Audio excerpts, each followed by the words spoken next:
ta na faɗi da ni da ke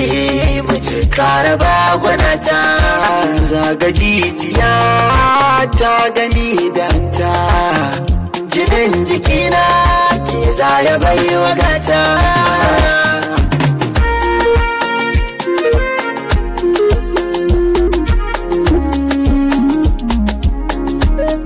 kin mallake ni tun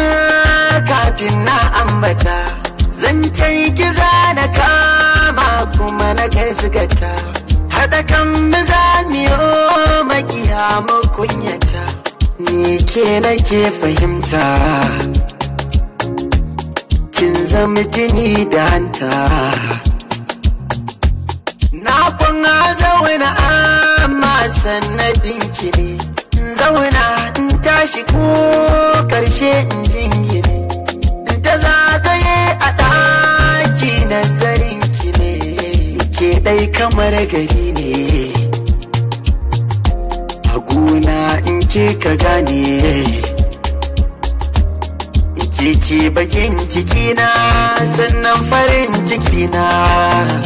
ke kaso in zauna da lafiyata